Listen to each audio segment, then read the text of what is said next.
रमन वीर बलचारी जय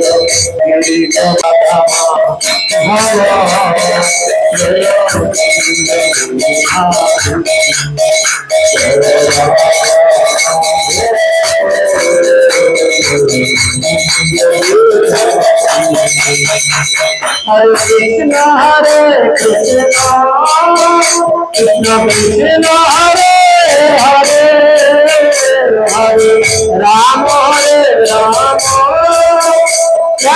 Rama Hare Hare Hare Krishna Krishna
ज्ञानं तिमिरन्धस्य ज्ञानाञ्जनशलाकया चक्षुरुन्मिलितं तस्मै श्रीगुरवे नमः। नमो विष्णुपादाय कृष्णपृष्ठाय भूतले श्रीमते जगत्पतका स्वामिनिति नामिने नमो आचार्यपादाय निताय कृपाप्रदायिने गौरकथा धामदाय नगर ग्रामोतारिणे नमः विष्णुपादाय कृष्णपृष्ठाय भूतले श्रीमते भक्ति वेदांत स्वामिनिति नामिने नमस्ते सरस्वती देवे गौरवाणी प्रचारिणे निर्विशेष शून्यवादी सुधारिणे जय श्री कृष्ण चैतन्य प्रभु नित्यानंद श्री अद्वैत गदाधर शिवासदि गौर हरे कृष्ण कृष्ण कृष्ण हरे हरे हरे राम राम राम हरे हरे मुखं करोति वाचालं पंगुं लंघयते गिरिं यत्कृपातमहं वन्दे श्रीगुरुं जनतारिणं परमानन्दमाधवं श्रीचैतन्य ईश्वरं श्रीचैतन्यमनोभीष्टं स्थापितं येन भूतले स्वयं रूपकदा मह्यं ददाति च पदं नष्टप्रायेषु भद्रेषु नित्यं भगवत सेवया भगवतेरुत्तम श्लोके भक्ति भवति नष्टि। जय श्री कृष्ण चैतन्य प्रभु नित्यानंद श्री अद्वैत गदाधर शिवासदि गोविंद हरे कृष्ण कृष्ण कृष्ण हरे हरे हरे राम राम राम हरे हरे। हरे कृष्ण।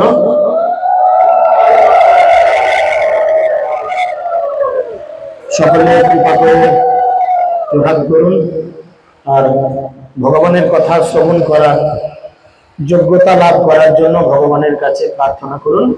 আমার পরে পরে বলুন ওম নমো ভগবতে বাসুদেবায়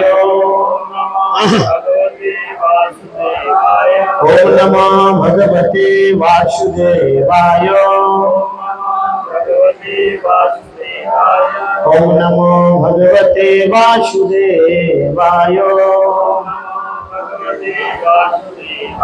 हरि ओम। हरे कृष्ण। सर्वप्रथम सकल के आंतर्जातिक कृष्ण भावनामृत संघ तथा इस्कन नामहट्टर पक्ष থেকে रथयात्रार प्रীতি शुभेच्छा এবং অভিনন্দন জ্ঞাপন করি এবং ইস্কন প্রধান কার্যালয় চন্দ্রোদয় মন্দিরের পক্ষ থেকে সকলকে শ্রীধাম মায়াপুরে সুস্বাগতম। আপনারা সকলেই অবগত রয়েছেন আজকে একটি বিশেষ তিথি রথযাত্রার পূর্ব দিনে এই আজকের দিনে চৈতন্য মহাপ্রভু একটি বিশেষ লীলা সম্বরণ করেছিলেন আর সেই লীলা করে তিনি জগৎবাসীকে শিক্ষা দিয়েছেন যে কিভাবে সমস্ত ধুলো ময়লা সাফ করতে হয়। তো আজকে সেই বিশেষ মহত্বপূর্ণ তিথি যেটা আমরা সকলে জানি গুন্ডিচা মন্দির মার্জন। এই গুন্ডিচা হচ্ছেন জগন্নাথের মাসি। এক অর্থে তিনি জগন্নাথের মাসি, এক অর্থে তিনি মহারাজ ইন্দ্রদ্যুম্ন স্ত্রী। যখন মহারাজ ইন্দ্রদ্যুম্ন জগন্নাথের এই মন্দির শ্রীবিগ্রহ স্থাপন করেন, করার পরে তিনি জগন্নাথের কাছে তিনটি বর প্রার্থনা করেন। প্রথম বর কি ছিল না, হে প্রভু আপনি আমাকে কোনো সন্তানাদি দেবেন না, পুত্র সন্তান দেবেন না। কেন চেয়েছিলেন না, মহারাজ ইন্দ্রদ্যুম্ন যেহেতু আপনারা অনেকেই পুরী মন্দির গেছেন, কারা কারা গেছেন পুরী একটু হাত তুলেন। হরে কৃষ্ণ। তো সকলকে অসংখ্য ধন্যবাদ। পুরী মন্দিরের কত বড় এলাকা আপনারা দেখেছেন। এই পুরী মন্দিরের সমস্ত জায়গাটার তৈরি করে দিয়েছিলেন মহারাজ ইন্দ্রদ্যুম্ন। তিনি জগন্নাথকে প্রথমবার চেয়েছিলেন যে কি আমার যেন কোনো পুত্র সন্তান না হয়, কারণ যদি পুত্র সন্তান হয় সে কি করবে, সে ওই জায়গার মালিকানা জাহির করবে যে জানিস আমার বাবাই মন্দিরটা বানিয়েছে। তো মহারাজ ইন্দ্রদ্যুম্ন তিনি ছিলেন একজন শুদ্ধ ভাগবত, যার জন্য তিনি তার বংশের মধ্যে এরম অহংকার জন্ম নিক সেটা তিনি চাননি, যার জন্য তিনি প্রথমেই এই বর চেয়েছেন। দ্বিতীয় বর চেয়েছেন কি না, হে প্রভু আমি অনেক সৌভাগ্যের ফলে নীলাচলে নীলমাধব রূপে তোমাকে না পেয়ে তোমাকে আমি জগন্নাথ রূপে, জগতের নাথ জগন্নাথ রূপে পেয়েছি। তাই আমি চাইছি কি যে তুমি এখানে সব সময় খাবার খাবে। আপনারা জানেন তিনি কিরকম খাবার খাওয়ানোর কথা বলেছিল। আমরা সচরাচর খাবার খাই, খেয়ে আমরা কি করি, হাত মুখ ধুই, ধুয়ে তোয়ালে বা গামছাতে হাত মুখ মুছি। যারা নাও মুছি বিছানায় বসে বা অন্য কোথাও রেস্ট নিয়ে হাতের জল পাখার হাওয়ায় শুকিয়ে যায়। কিন্তু তিনি বলেছিলেন হে প্রভু আপনি আমার এখানে খাবেন কিরকম ভাবে না, আপনি হাত ধুয়ে আসবেন, হাতের জল শুকাবে না, আবার আপনাকে কি করা হবে, ভোগ নিবেদন করা হবে। তাই জগন্নাথকে সারাদিনে বহুবার ভোগ নিবেদন করা হয়। আর কি না, আপনি এখানে থেকে সারা দিন রাত কি করবেন, জগৎবাসীকে কৃপা করবেন। দেখুন আমরা বাড়িতে যারা সেবা করি ভগবানের গৌরনিতায়ের বা জগন্নাথ বিগ্রহের বা রাধা মাধবের বা অন্যান্য পৃথিবীতে বিভিন্ন মন্দিরে ভগবানের একটা ওপেনিং অ্যান্ড ক্লোজিং টাইম রয়েছে, যে দুপুর 1টা পর্যন্ত মন্দির খোলা, তারপরে বিকাল 4টা পর্যন্ত মন্দির বন্ধ। এমনকি আমাদের মায়াপুর চন্দ্রোদয় মন্দিরে পর্যন্ত, তাই না? আবার রাত্রি 8:30টার মধ্যে মন্দিরে শয়নারতি হবে, ভগবানকে শুইতে পাঠিয়ে দেওয়া হবে এবং রাত্রে নাইট ড্রেস করে পাঠানো হবে। জগন্নাথ জগতের নাথ তিনি এমন জগৎকে কৃপা করবার জন্য এসেছেন। তিনি কি করেছেন না, আপনারা পুরী মন্দিরে গেছেন, কখনো দরজা বন্ধ দেখেছেন? হয়তো মুহূর্তের জন্য বন্ধ হয় আবার খুলে যায়, তাই না? জগন্নাথ রাত 10টা-11টা পর্যন্ত এই জগতের মানুষকে দর্শন দান করেন। তারপরে রাত্রিরে যখন শুতে যায়, গলার মালা, কানের দুল, নাকের বড় নথ, পায়ের মোটা নপুর, কোমরের কি সব বলে গয়না, যাই হোক কিছু হবে হয়তো নাম, সেগুলো আমরা কি করি, মায়েরা যারা এগুলো পরি সেগুলো পরেই কি শুতে যান, সেগুলো খুলে রেখে রাত্রের একটা কোনো হালকা ড্রেস পরে আমরা শুতে যাই। কিন্তু জগন্নাথকে যখন শুতে যাওয়ানো হয় জগৎবাসীর কাছ থেকে, তাকে রাজবেশ পরানো হয়, মানে suited বুটেড, as like as a gentleman, suited বুটেড, একদম মাথায় পাগড়ি টাগড়ি বেঁধে জগন্নাথকে শুতে পাঠানো হয়। আর কি করা হয়, গীত গোবিন্দ শোনানো হয়। তো যাই হোক, জগন্নাথ অ্যাকচুয়ালি শুতে যান না, সেজে বুঝে কি করেন না, সারাদিন তিনি জগতের মানুষকে কৃপা করেন।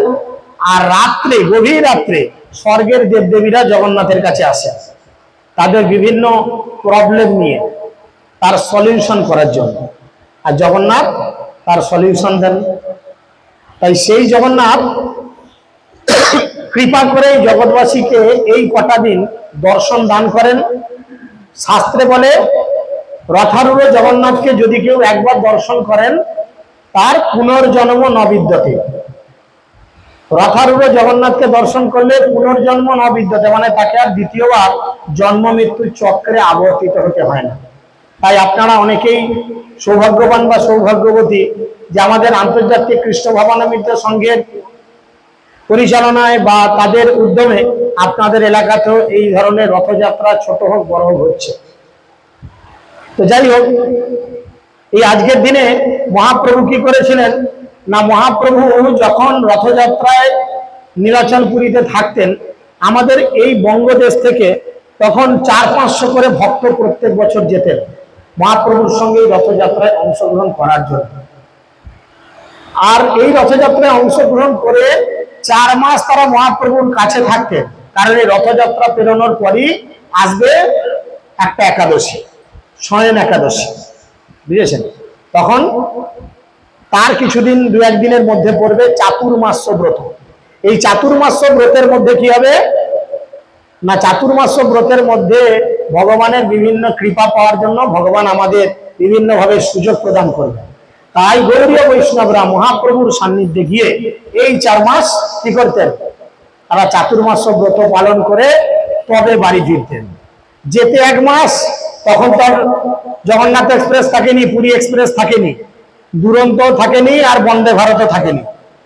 তখন একটাই সম্বল, নিজের 2টো পা, তাই না? তাই পায়ে হেঁটে যেতে 1 মাস সময় লাগতো, আসতে 1 মাস সময় লাগতো, 2 মাস, 4 মাস সেখানে থাকতো, 6 মাস।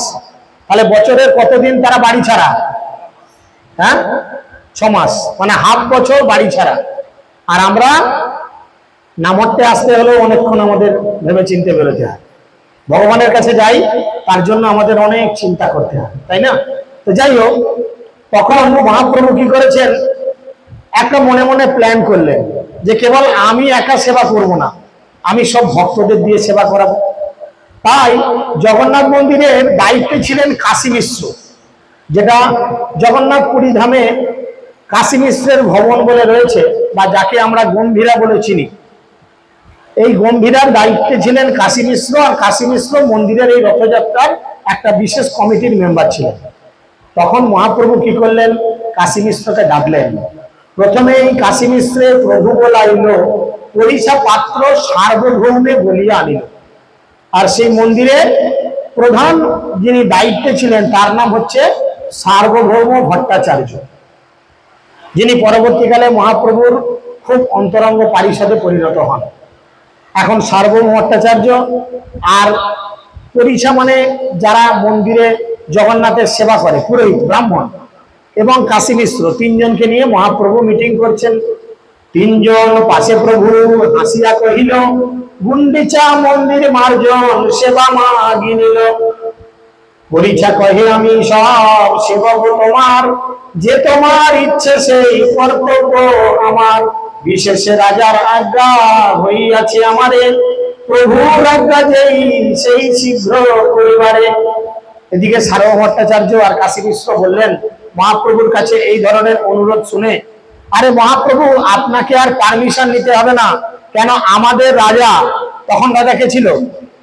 প্রতাপরুদ্র। তখন ইন্দ্রদুম্ন না, ইন্দ্রদুম্ন ছিল অনেক আগে, তখন ছিলেন প্রতাপরুদ্র। তো এই মহারাজ প্রতাপরুদ্র যেহেতু বিষয়ী মানুষ ছিল, চৈতন্য মহাপ্রভু বিষয়ী মানুষের সঙ্গ করতেন না। উনি বারবার বলতেন, বিষয়ীর অন্ন খাইলে মলিন হয় মন, মলিন হইলে মন নহে কৃষ্ণের স্মরণ।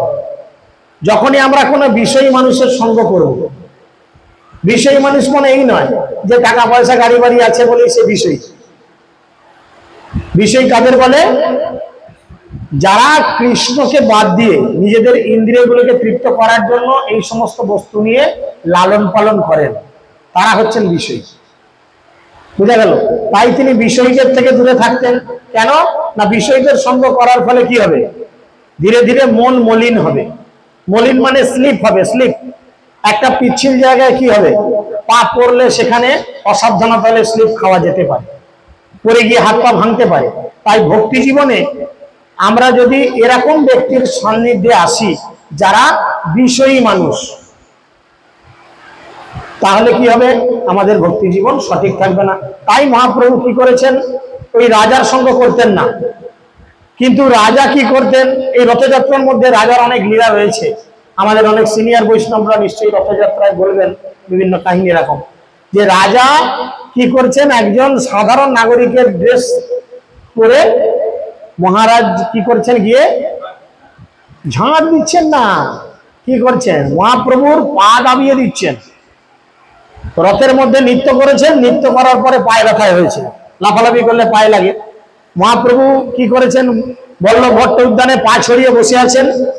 চিন্তা করো, তাহলে অত সুন্দর পা সামনে পেলে আমরা কি করব? মহাপ্রভু চরণ দাবানোর ইচ্ছা যাবে কিনা সবার? রাজা দেখছে এই এক সুযোগ, কিন্তু আমি যদি রাজার ড্রেস পরে মহাপ্রভুর সামনে যাই, মহাপ্রভু আমাকে কাছে ঘেঁচতে দেবে না, কারণ রাজা দেখলেই সে খেতে যায়। বিষয়ী মানুষ বলে ছুটে পালায়। তাহলে আমি কি করি? সাধারণ প্রজার ড্রেস ধারণ করি, করে তিনি কি করেছেন? গিয়ে পা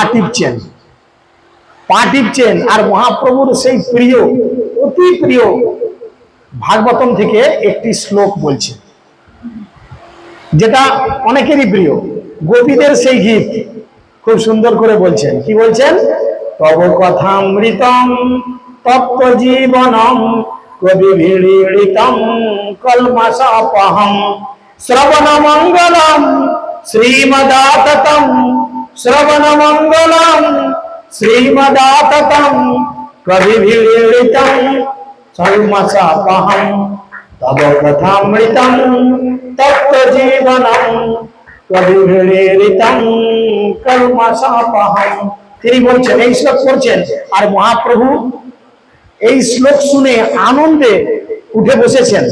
তখন আর বুঝতে পারছেন না, চোখ বন্ধ রয়েছে, এই শ্লোক শুনছেন।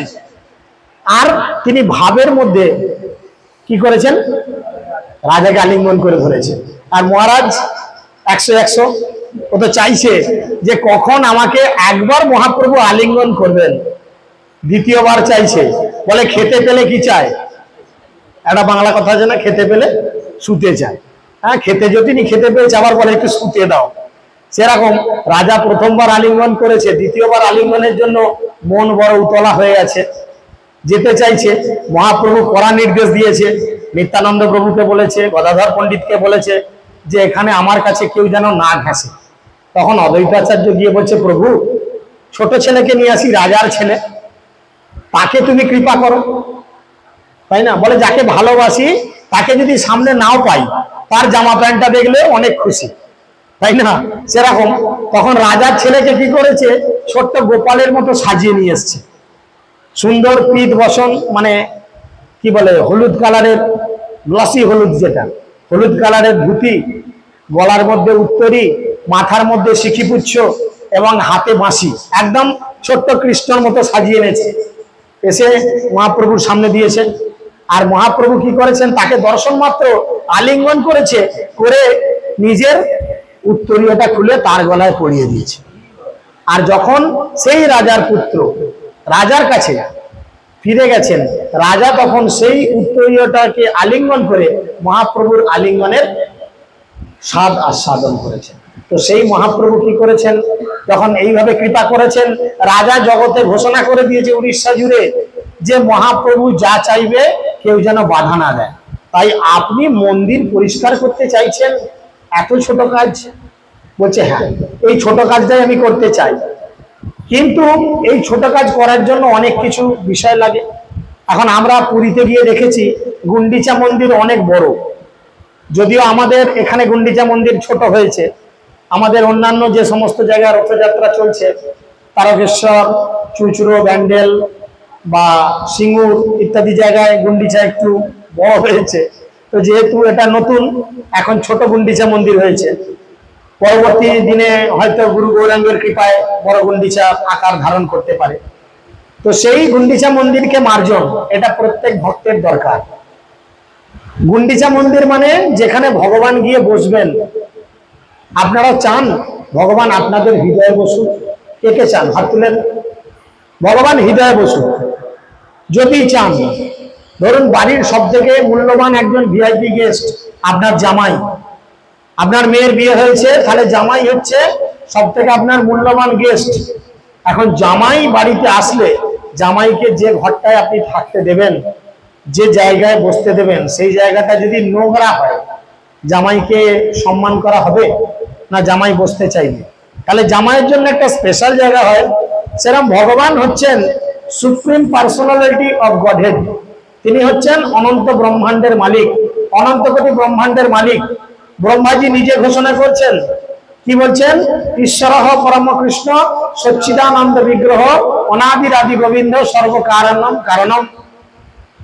তিনি হচ্ছেন সমস্ত কিছুর কারণ। ভক্তিবিনোদ ঠাকুর বলছেন, জগত কারণ তুমি জগত জীবন, তোমা ছাড়া কারণ নহে হে রাধারমণ। আমি এখন বুঝেছি এই জগতে যা কিছু হচ্ছে সবকিছুর মূল কারণ হচ্ছে তুমি। তাই হে প্রভু, আমি তোমার ছাড়া আর কারণ নয়। আমি আমার এই জীবন তোমার চরণে সর্বতভাবে সমর্পণ করলাম। আর ভগবানের চরণে জীবন সমর্পণ করলে কি হয়? সাধুগুরু বৈষ্ণব বলছে, কি বলছেন? আত্মনিবেদন তুয়া পদে হইনু পরম সুখী, দুঃখ দূরে গেল চিন্তা না রহিল, চৌদিকে কি দেখি? চৌদিকে আনন্দ দেখি। এই দেখুন জগতের নাথ জগন্নাথ আসছে, চৌদিকে আনন্দ, বিশেষ করে আমার মতো পেটুকু মানুষের।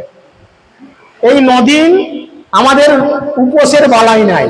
আজ থেকে যে আরম্ভ হয়েছে, হ্যাঁ আজ থেকে যে আরম্ভ হয়েছে উপোসের বালাই নাই। নদিন এখন পেট ভরে চলবে, তারপরে যা হবে হবে। হ্যাঁ, তারপরে একাদশী আছে, যা আছে তা আছে পরের কথা। এই জগন্নাথ আসেন, জগতের মানুষকে কৃপা করেন এইভাবে, তাই না? রাধা অষ্টমী দুপুর পর্যন্ত উপবাস, জন্মাষ্টমী মাঝ রাত, কত কষ্ট চিন্তা করো। নৃসিংহ চতুর্দশী এই গরমের মধ্যে সন্ধ্যা, এত কষ্ট, তাই না? বিভিন্ন ভগবানের উপাচারে আমরা কি দেখি? উপবাস উপবাস উপবাস। আর জগন্নাথ আসেন কি করেন? সব নেগেটিভ। বলে আমি স্নান করব, তার আগে পেট ভরে তোমরা খেয়ে নাও। আরে না খেলে ওই ঘোড়াগুলো চাগিয়ে আমার মাথায় ঢালবে কি করে? না খেলে আমাকে মন্দির থেকে চাগিয়ে স্নান বেদিতে নিয়ে আসবে কি করে? কালকে না খেলে রথে জগন্নাথকে তুলবো কি করে? চিন্তা করে দেখো, তাই না? তাই তিনি বলছেন যে এই গুন্ডিচা মন্দিরের প্রত্যেকটা ভক্তের হৃদয়ে রয়েছে। তোমার হৃদয়ে সদা গোবিন্দ বিশ্রাম, গোবিন্দ কহেন ভক্ত মম বৈষ্ণব পরাণ। ভক্ত হচ্ছে আমার প্রাণ, তাই না? তাই আমাদের হৃদয় নামক গুন্ডিচাকেও মার্জন করা দরকার। সেখানে কে কে আছে?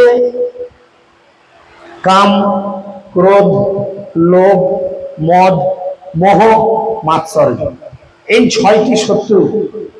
আমার পাশের বাড়ির ভাইটা আমার শত্রু নয়, আমার যা আমার শত্রু নয়, আমার বিজনেস পার্টনার আমার শত্রু নয়, আমার শাশুড়ি ননদ যা আমার শত্রু নয়। আমার শত্রু আমার মধ্যেই রয়েছে, যেই কারণে আমাদের এই দুরবস্থা। ভক্তিবিনোদ ঠাকুর খুব সুন্দর করে বলছেন, এই 6টি শত্রুর মধ্যে 5টি শত্রুকে আমাদের ভগবত সেবায় লাগাতে হয়। কিভাবে? কাম, কাম মানে কি? কাম মানে কামনা বাসনা। কাম কিসে লাগাতে হয় না? কাম কৃষ্ণ কর্মার্পণে। যে কোনো মনের কামনা বাসনা। আপনি বাজারে গেলেন, অফ সিজনে হয়তো দেখলেন খুব সুন্দর সুন্দর ফুলকপি আছে, এঁচোড় আছে, তাই না? অন্যান্য কোনো ভালো কিছু ভ্যারাইটিস আইটেম আছে যেটা খুব মানে দামি, খুব ভালো। তাহলে কি করতে হবে? নিজের খাবো, নিজের জিহ্বার লালসা তৃপ্তি করবো, এই চিন্তা করায় লাভ নেই। ভাবতে হবে কি এটা নিয়ে যাই, ভগবানকে ভোগ লাগাবো। তো এইভাবে কাম ভগবানের সেবায় লাগানো যায়। আর কি রইল? ক্রোধ। ক্রোধ মানে রাগ। সবার আসে না রাগ? হ্যাঁ, একটু একটু আসে না? বেশি কম রাগ আসে কিনা? মাঝে মধ্যে যা আসে মনে হয় ফাটিয়ে দিই মুখ। হ্যাঁ, এত রাগ আসে। রাগে মানুষ কত কি করে, বলে রাগে অন্ধ হয়ে যায়। কিন্তু এই রাগকে কোথায় কাজে লাগাতে হবে? বলে রাগ ভক্ত বিদ্বেষী। কোথাও যদি দেখি কেউ কোনো ভক্ত সম্পর্কে খারাপ কথা বলছে, কোনো ভক্তকে ছোট করছে, তখন সেখানে প্রতিবাদ করা উচিত। তা না করে আমরা কি করি? আমার কালকে ক্লাসে রয়েছে ইউটিউবে, হ্যাঁ, বৈষ্ণব অপরাধের ফল কত ভয়ঙ্কর হয় মহাপ্রভু তার মায়ের মাধ্যম দিয়ে দেখিয়েছেন। ক্রোধ কৃষ্ণ বিদ্বেষী জনে। এরপরে আসছে লোভ। লোভ বললেই তো খাবার কথা মনে পড়ে, তাই না? হ্যাঁ, যে লোভ মানেই খাবো। কিন্তু শাস্ত্র বলছে লোভ কৃষ্ণ কথা শ্রবণে লোভ রাখা দরকার। যে আজকে কোন শুদ্ধ ভক্তের দ্বারা ভগবানের লীলা কথা পরিবেশিত হচ্ছে, তাই আমার উচিত সেখানে গিয়ে এই লীলা কথা শ্রবণ করা। বলে কৃষ্ণ কোথায়? কৃষ্ণ কোথায়? কৃষ্ণ কোথায় না কৃষ্ণ কথায়। এই কলিযুগে কৃষ্ণ কথার মাধ্যম দিয়ে আমাদের কানের মধ্যে দিয়ে প্রবেশ করে আমাদের হৃদয়ে বসবে, এই হৃদয় নামক গুন্ডিচায় বসবে। তাই মহাপ্রভু বলছেন এই গুন্ডিচা মন্দির মার্জন করতে অনেক ঘট লাগবে, মাটির ঘট। আর কি লাগবে? বহু ঝাঁটা লাগবে। আমাদের দুটো ঝাঁটা দিয়ে হয়ে গেল নাকি? তো যাই হোক, কিন্তু ঘট সংমার্জনী বহুত চাহিয়ে আজ্ঞা দেহ আজি সব ইহা আনি গিয়ে নতুন 100 ঘট শত সংমার্জনী পরিচা আনিয়া দিল প্রভুর ইচ্ছা জানি। আর দিনে প্রভাতে লইয়া নিজগণ শ্রীহস্তে সবার অঙ্গে লেপিলা চন্দন। আজকের দিনে সকালের লীলা, মহাপ্রভু কি করলেন? সবার কপালে, সবার শরীরে চন্দনের প্রলেপ দিয়ে দিলেন। বুঝা গেল? চন্দনের প্রলেপ দিয়ে দিলেন নিজের হাতে, এবং সবার হাতে একটা করে মার্জনী অর্থাৎ ঝাঁটা ধরিয়ে দিল। চিন্তা করেন। এবং সবাইকে বলল, ফলো মি, আমার পেছন পেছন এসো। যেমন বড় বড় ক্যাডাররা বা বড় বড় সোলজারের যে সমস্ত কর্নেলরা থাকে, পেছনে সৈনিকদের বলে ফলো মি, সেটা মহাপ্রভু আগে, আর পেছনে যাচ্ছে সমস্ত ভক্তগণ। সাথে ছিল কি? ঝাঁটা, কাঁধে ঝাঁটা, কারুর হাতে ঘট নিয়ে যাচ্ছে। কোথায়? মন্দির মার্জন করতে। গুন্ডিচা মন্দিরে গেল করিতে মার্জন, প্রথমে মার্জনী লইয়া করিল শোভন। ভিতর মন্দিরের উপর সকল মাজিল, সিংহাসন মাজি পুনঃ স্থাপন করিল। ছোট বড় মন্দির কইল মার্জন শোধন, পাছেতে ইচ্ছে শোধিল শ্রী জগমোহন। চারিদিকে শতভক্ত সংমার্জনী করে, আপনি সখান শোধেন প্রভু শিখান সবারে। এখন ভক্তরা কি করছে? সবাই ঝাঁটা পেয়েছে, সবাই ভাবছে আমরা বেশি করে পরিষ্কার করবো। আর সবাই একসঙ্গে ঝাঁট দিলে কি হবে? বিনা পয়সায় পাউডার, বিনা পয়সায় পাউডার মাখিয়ে দিবে, তাই না? সবাই একসঙ্গে ঝাঁট দিলে কি হচ্ছে? মহাপ্রভু শেখাচ্ছে, এইভাবে ঝাঁট দিও না, হালকা করে জল তরতরা দাও, দিয়ে ঝাঁট দাও। তিনি শেখালেন। আর কি বলছেন? প্রেমাল্লাসে শোধেন লয়েন কৃষ্ণ নাম, ভক্তগণ কৃষ্ণ কহে করো নিজ কাম। এক হাতে কাজ করো, মুখে বলো, মুখে করো নাম, হাতে করো কাম। এটা আমাদের শিক্ষা পাওয়া দরকার। মায়েরা যখন কড়া খুন্তি নিয়ে উনুনের উপর যুদ্ধ করেন, তখন কি বলেন? রেগে মেগে বলে না? কোথা থেকে পচা মাছটা নিয়ে এলো জানি না, কি দুর্গন্ধ, ভাজতে ভাজতে নাকে লাগে। হ্যাঁ, বেগুন আনলো, পোকা পটল আনলো, হলদে হলদে, রেগে মেগে বলে। কিন্তু তিনি কি শিক্ষা দিচ্ছেন মহাপ্রভু? হাতে করো কাম, মুখে বলো নাম। আমরা যদি এরকম ভালো হয় না যে আপনি কড়াইতে কোনো সবজি বানাচ্ছেন আর সুন্দর করে ভগবানের দিব্য নাম হরে কৃষ্ণ মহামন্ত্র কীর্তন করছেন, সেটা ভালো না বাড়ির লোকেদের দাঁতে পিষতে পিষতে রান্না করছেন, সেটা ভালো? চিন্তা করে দেখেন। তো মহাপ্রভু সেই শিক্ষা দিচ্ছেন, ধুলি ধূসর তনু দেখিতে শোভন, কাহা কাহা অশ্রু জলে করে সংমার্জন। আর মহাপ্রভুর শরীরের রং কিরাম ছিল? তপ্ত কাঞ্চনের মতো, একদম কাঁচা সোনা।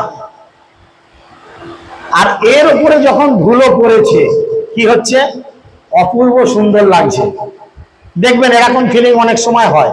এই যারা ধানের কাজ ফাজ করে, মাথা যদি ঢাকা না থাকে, আমাদের মতো মাথা যদি না হয়, মাথা ভর্তি চুল থাকলে কি হবে? ধুলো ওড়ার পরে চুলগুলোর উপর কি সুন্দর একটা আবরণ পড়ে যায় না? বলছে মহাপ্রভুর কি বলছে? এই কন্ডিশন, তার সমস্ত শরীরে ঠিক এরকম ধুলোর একটা লেয়ার পড়ে গেছে। ধুলি ধূসর তনু দেখিতে শোভন, কাহা কাহা অশ্রু জলে করে সংমার্জন। এবারে চোখে মুখে ধুলো ভর্তি, আর মহাপ্রভু হরিনাম করতে করতে কি করছেন? কান্না করছেন। ছোট ছেলেদের এগুলো দেখা যায়, চোখে কাজল লাগিয়ে দিয়েছে মা, আর কোনো কারণে বকা খেয়েছে, খেয়ে কান্না করছে। চোখের মধ্যে হাত ঘষেছে, আর সেই কালো জলটা দিকে গড়িয়েছে। ফর্সা টুকটুকে গাল আর কালো রঙের সেই কাজলের দাগ বাচ্চা ছেলেদের মধ্যে দেখা যায়। তো মহাপ্রভু কান্না করছেন, ওই ধুলোর দাগের মধ্যে দিয়ে ফর্সা গালটা বেরিয়ে আসছে। কত সুন্দর বর্ণনা করছেন বৃন্দাবন আমাদের কৈলাস গোস্বামী। ভগমন্দির শোধন করি সহিল প্রাঙ্গণ, সকল আবাস ক্রমে করিল শোধন। তৃণধূলি শিকুর সব একত্রে করিয়া, বহির্ভাসে লইয়া ফেলায় বাহির করিয়া। এদিকে ছোট ছোট ঘাস, ছোট ছোট কাঁকড়, ছোট ছোট পাথর তিনি কি করেছেন? নিজের উত্তরীয়টা রেখে তার উপরে রেখে ভালো করে বুচকা করে বাইরে নিয়ে গিয়ে ফেলছে। এই মতো ভক্তগণ করি নিজ বাসে, তৃণ ধুলি বাহিরে খেলায় পরম হরিষে। সবাই মহাপ্রভুর দেখা দেখি যে যার উত্তরীর মধ্যে এই ধরনের ধুলোবালি নিয়ে গিয়ে ফেলছে। মহাপ্রভু তখন ঘোষণা করছে, কে কত কাজ করছো আমি তো বুঝতে পারছি, দিনের শেষে হিসেব হবে, কে ফার্স্ট, কে সেকেন্ড, কে থার্ড। আমাদের যেমন দামোদর মাসে হিসেব হয়, মাসের শেষে কে কত প্রদীপ দান করেছো, সেরকম মহাপ্রভু ঘোষণা করেছেন কি না, কে কত ঝাড়ু দিয়েছো তার হিসেব হবে কি, যে যার ময়লা নিয়ে এসে আলাদা আলাদা জড়ো করো, যার ময়লা বেশি হবে সে আমার কৃপা পাবে। নিতাই গৌর প্রেমানন্দে তিনি দেবেন। সবার ঝাঁকান বোঝা একত্রে করিল, সভা হইতে প্রভুর বোঝা অধিক হইল। বলে শত শত লোক ঝাঁট দিয়ে যা ধুলো জড়ো করেছে, মহাপ্রভু একলা তাদের থেকে বেশি জড়ো করেছে। তাহলে কাকে প্রেম দেবে, কাকে প্রেম দেবে? এরম অবস্থা। এই মতো অভ্যন্তর করিল মার্জন, পুনঃসভাকারে দিল করিয়া বন্টন। সূক্ষ্ম ধুলি তৃণ কাকর সবই করহ দূর, ভালো মতে শোধন করহ প্রভুর অন্তপুর। সব বৈষ্ণব লইয়া যাবে দুইবার শোধিল, দেখি মহাপ্রভু মনে সন্তোষ হইল। দুইবার ঝাঁটা দিয়ে, দুইবার ঝাঁট দিয়ে সেই জায়গা পরিষ্কার করলো। এরপরে সবাইকে বলল যে ধুলো ঝাঁট দিয়া কমপ্লিট? বললো হ্যাঁ প্রভু, সব কমপ্লিট। এবারে কি হবে? এবারে ধোয়ার পালা, বুঝেছেন? আমরা তো পাইপ দিয়ে ধুয়ে দিলাম, আধুনিক যুগে তো কিছু করার নাই, 536 বছর পরের জেনারেশন আমরা, তাই আমরা পাইপ দিয়ে ধুয়ে দিয়েছি। কিন্তু মহাপ্রভু কি করেছেন, মাটির ঘট, মাটির ঘটে করে সবাইকে বলল জল আনো বলি যাবে মহাপ্রভু করিল, তবে শত শত ঘট আনি প্রভু আগে দিল। যেমনি মহাপ্রভু মূল বিগ্রহের যে সিংহাসন, যেখানে জগন্নাথ জগমোহন মন্দিরে থাকেন, সেই মূল বিগ্রহের সিংহাসনে মহাপ্রভু উঠে বসে আছে। আজকে আমার ছবি তুলেছি সেইভাবে, ওগুলো ঠিক নয়। তো ওইভাবে তুলেছে। আর ভক্তরা কি করেছে, শত শত ঘটে করে জল নিয়ে এসে মহাপ্রভুর আগে ধরেছে, ধরে বলছে প্রভু আপনি জায়গা সংমার্জন করুন। প্রথমে করিল প্রভু মন্দির প্রক্ষালন, ঊর্ধ্বে অধ ভিত্তি গৃহ মধ্যে সিংহাসন। খাপড়া ভরিয়া জল ঊর্ধ্বে চলাইল, সেই জল ঊর্ধ্ব শোধি ভিত্তি প্রক্ষাইল। খাপড়া মানে হচ্ছে ওই মাটির ভাঁড়ের মুখে যে ঢাকাটা, সরা, সরার মধ্যে জল নিল। এবার কি করছে, জল নিয়ে ছাদের উপরটা ধোবে, এ তো আর পাইপ নেই যে ফোর্সটা বাড়াবে, সরায় জলে করে উপরে মারলো। আর যেমনি উপরে জল মারে কি হবে, জলটা কিরাম করবে, বৃষ্টির জলের মতো। মহাপ্রভু হাতে করে জল মারছে উপরে, আর সবাই চতুর্দিকে লোকজন বৃষ্টির জলের মতো মহাপ্রভুর কৃপা লাভ করছে। শ্রীহস্তে করেন সিংহাসনের মার্জন, প্রভু আগে জল আনি দেয় ভক্তগণ।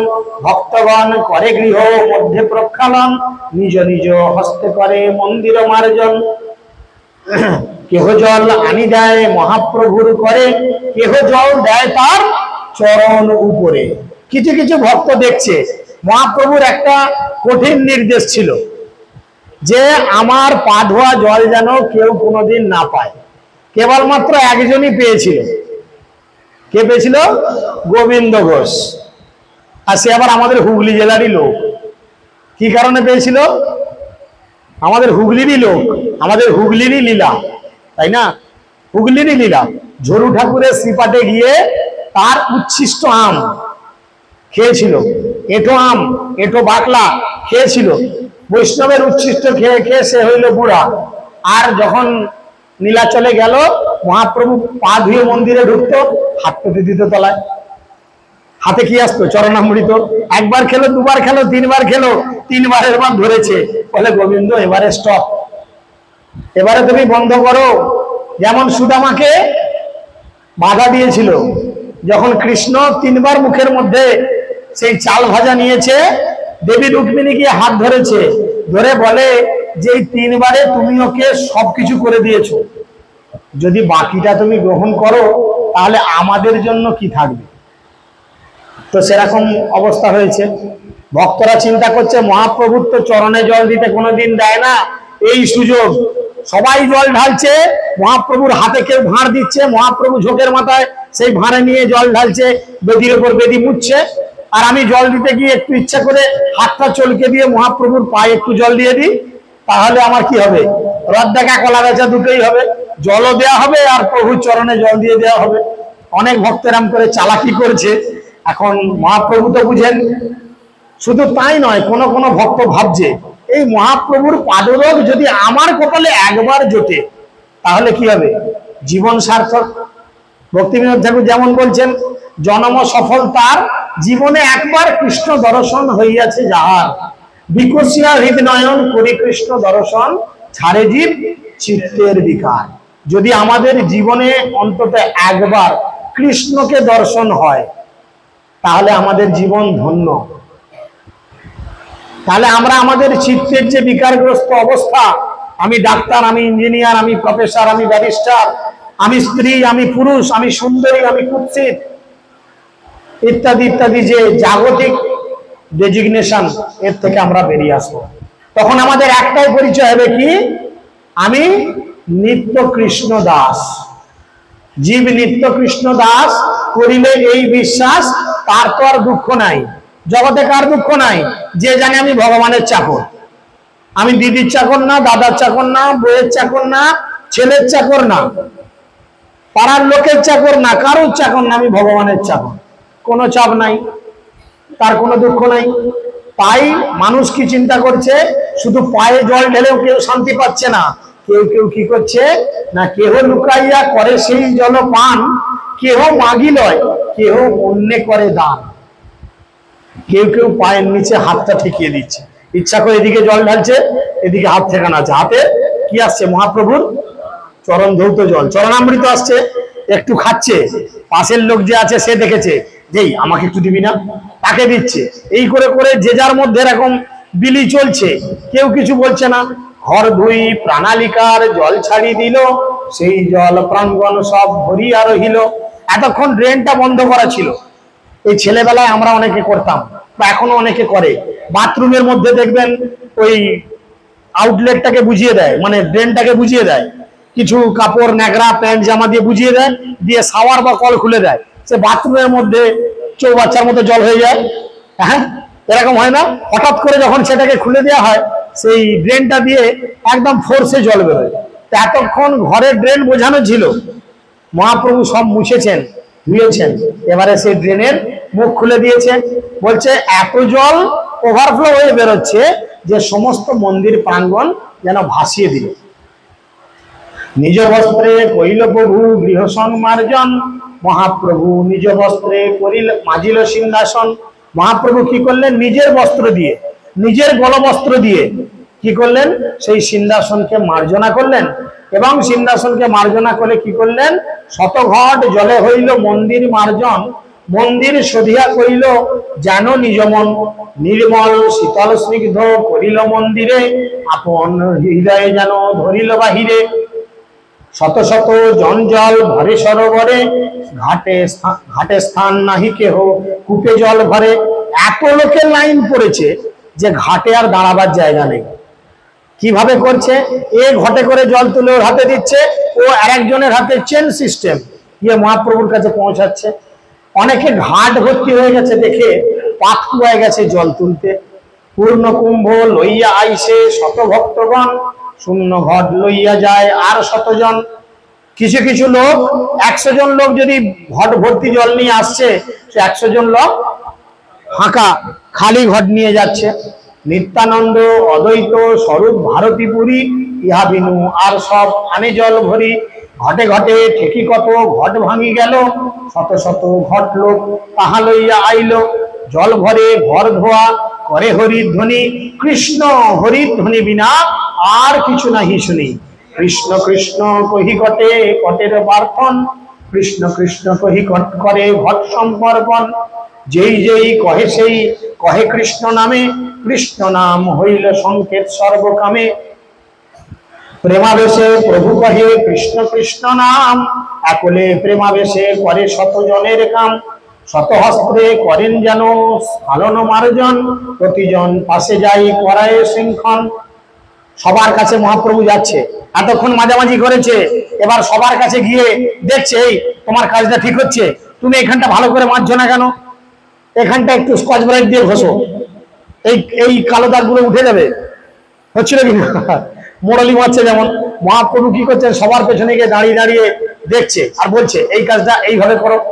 ভালো কর্ম দেখি তারে করে প্রশংসন, মনে না মিলিলে করে পবিত্র ভৎসন। যদি কারোর ভালো কাজ দেখছে তাকে বলছে বাহ তুমি খুব ভালো সেবা করছো, আর যে পারছে না করতে তাকে ভৎসনা দিচ্ছে। তুমি ভালো করিয়াছ শিখাও অন্যেরে, এই মতো ভালো কর্ম সোহা যেন করে। এ কথা শুনিয়া সবু সংকুচিত হইয়া, ভালো মতে কর্ম করে সবে মন দিয়া।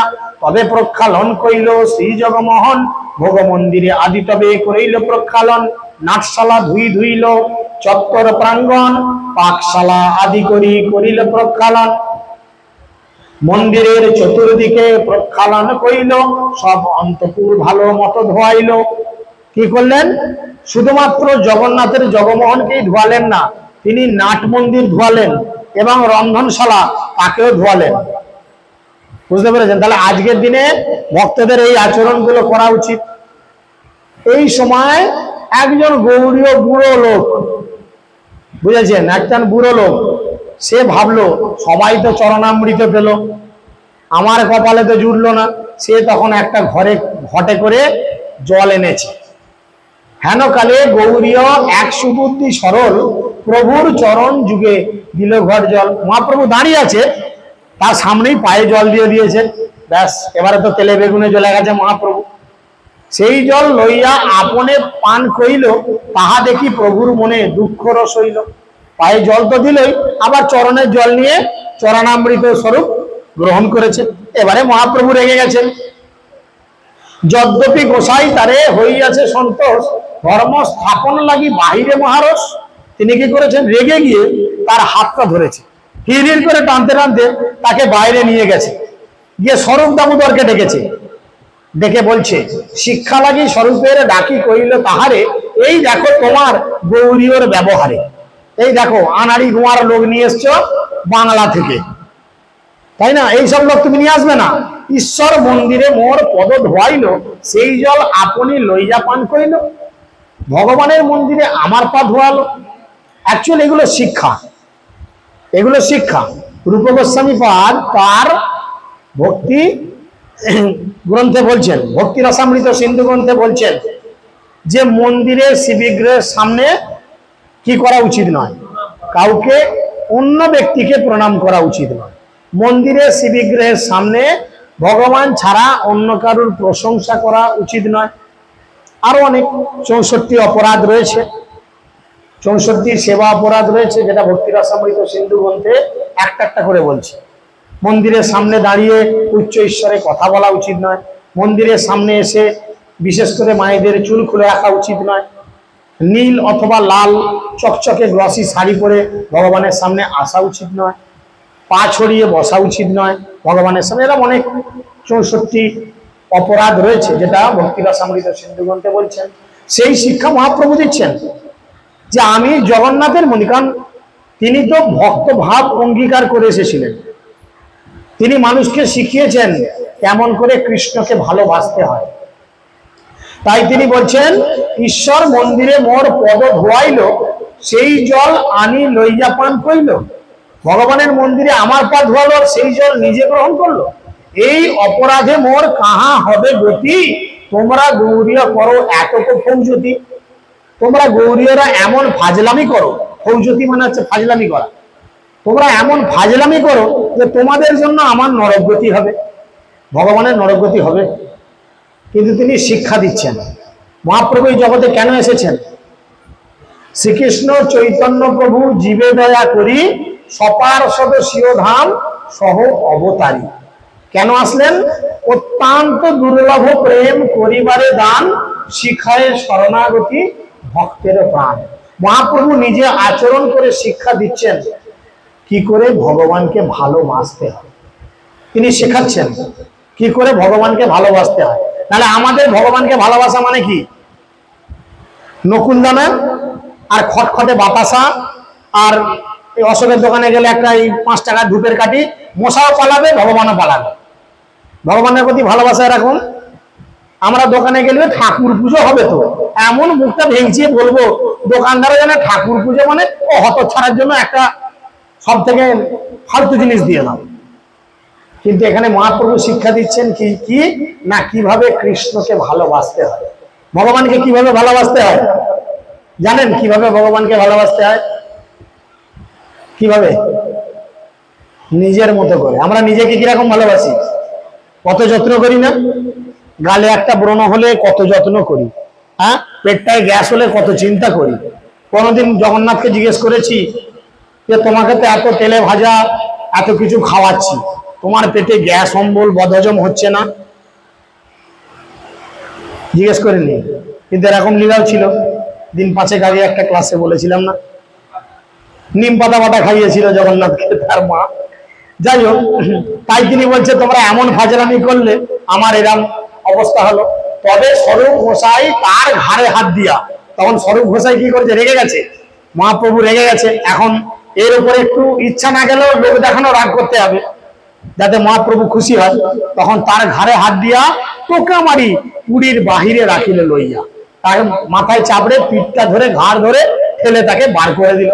৭৯ প্রভু পায় করিল বিনয়, অজ্ঞ অপরাধ ক্ষম করিতে জুড়ায়, তবে মহাপ্রভু মনে সন্তোষ হইল, সারি করি 2 পাশে সবারে বসাইল। সবাইকে দুধারে বসালো। এখন সমস্ত মন্দির মার্জনা করা কমপ্লিট, সমস্ত মন্দির মার্জনা করা কমপ্লিট হয়ে গেছে। এখন মহাপ্রভু কি করছেন, কাঁকড় নুনি সবকিছু একত্রে করলো, করে বলল কি এখন সবার জন্য আরেকটি মন্দির মার্জন করা বাকি। কি মন্দির মার্জন করবে না, আপনারা সকলে জানেন যে এই জগমোহনের বাইরে রয়েছে। কারা কারা মাসির বাড়ি গেছেন? পুরীতে মাসির বাড়ি, ইদানিং মাসির বাড়ি ঢুকতে দিচ্ছে না, আগে যারা ঢুকেছেন মাসির বাড়ির যে জগমোহন অর্থাৎ যেখানে জগন্নাথ থাকেন গুন্ডিচার মেন বেদি, তার সামনে আরেকটা মন্দির আছে যেটা আমাদের ব্রহ্মমধ্য রূপানুগ বৈষ্ণব সম্প্রদায়ের জন্য খুব ফেভারিট। মহাপ্রভু তার মার্জনা করলেন আর সকলকে নিয়ে একসঙ্গে তিনি কীর্তন করলেন। কি বললেন? নমস্তে নরসিংহায়, নমস্তে নরসিংহায়,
দুইদিকে লাইন করে বসিয়েছেন আর সবাই একসাথে হাতে তালি দিয়ে নৃসিংহদেবের কাছে প্রার্থনা করছেন। এই নৃসিংহদেব কি করেন না, আমাদের সমস্ত ভক্তিপথের বাধা বিঘ্নকে বিনাশ করেন। তাই সকলে মহাপ্রভুর সেই সমস্ত পারিষদ বর্গের মতো হাতে একসাথে তালি দিয়ে কীর্তন করে আমার পরিচয় রয়েছে।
Thank you.